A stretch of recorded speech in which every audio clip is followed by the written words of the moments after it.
ডিব্ৰুগড় লোকসভা সমষ্টিত আজিৰ ডেটত যদি ইলেকশ্যন হয় তেতিয়াহ'লে ডিব্ৰুগড় লোকসভা সমষ্টিত ভাৰতীয় জনতা পাৰ্টীৰ প্ৰাৰ্থীজনে ৩.৫ লাখতকৈ অধিক ভোটত জয়লাভ কৰিব।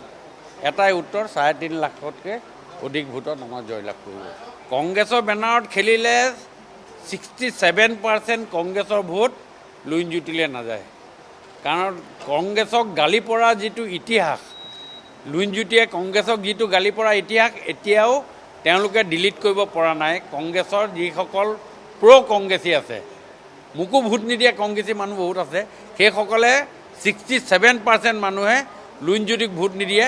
দৰকাৰলৈ নোটাত ভোট দিব, বিজেপিক ভোট নিদিব, কিন্তু লুইনজ্যোতিক ভোট নিদিয়ে। এই কথাটো আজি আপোনালোকক মই স্পষ্ট কৰিছোঁ। আপোনালোকে টাইমত ৰেকৰ্ডত আপুনি চাব।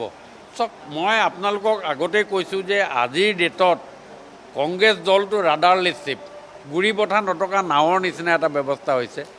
আৰু এই ব্যৱস্থাৰে এতিয়া আপোনালোকক যি ব্যৱস্থা আছে, তেওঁলোকৰ মাজৰ পৰাই বহুতে মোক কৈছে যে আমি এতিয়া যলৈকে যাওঁ আৰু কংগ্ৰেছ অফিচত গ'লেতো হেলমেট পিন্ধি যাব লাগিব, এনেকুৱা এটা ব্যৱস্থা তেওঁলোকৰ মাজত হৈছে। তেওঁলোকৰ এতিয়া বাক বিতংগ যুদ্ধ চব হৈছে। মাৰপিটটো হ'বলৈ বাকী আছে, নিজৰ ভিতৰত মাৰপিটটো হ'বলৈ বাকী আছে। সেইখিনিও হোৱাৰ এটা উপক্ৰম হৈছে। যিহেতু আজি কংগ্ৰেছ অফিচত আজি 5 বছৰ আগত কংগ্ৰেছ যিধৰণে সংগঠিত আছিল, আজি লাষ্ট 6 মাহত গ্ৰাফডাল ইমান তললৈ নামিছে যে এই গোটেই কথাটোৱে কংগ্ৰেছৰ তৃণমূল কৰ্মীসকলক মাজত ইমান নিৰাশা কৰি দিছে। সেই নিৰাশাত হতভম্ব হৈ তেওঁলোকে অন্য দললৈ যোৱাৰ এটা ব্যৱস্থা হাতত লৈছে। সেইকাৰণে মই আপোনালোকক কৈছোঁ যে কংগ্ৰেছ দলে খুব ভালকৈ ট্ৰাই কৰক। লোকসভাত 29ত ভাল এজন অপজিশ্যন হ'ব পাৰে নেকি, এই ব্যৱস্থাটো হাতত লওক। 24ৰ কথা তেওঁলোকে পাহৰি যাওক।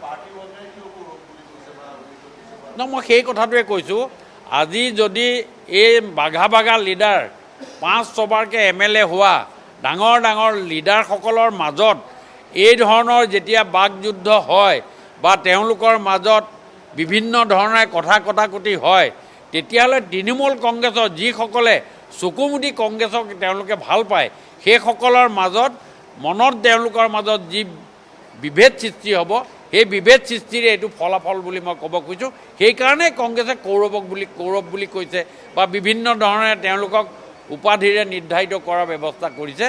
আৰু এই অৱস্থাত কংগ্ৰেছৰ চেচিছ নথকা গাড়ীৰ নিচিনা অৱস্থা এটা হৈছে। যে চেচিছ নথকা গাড়ীৰ যি অৱস্থা হয়, কংগ্ৰেছৰ সেই অৱস্থা হৈছে। ভালকৈ ট্ৰাই কৰিলে 29ত আকৌ কৈছোঁ ভাল অপজিশ্যন হ'ব পাৰিব।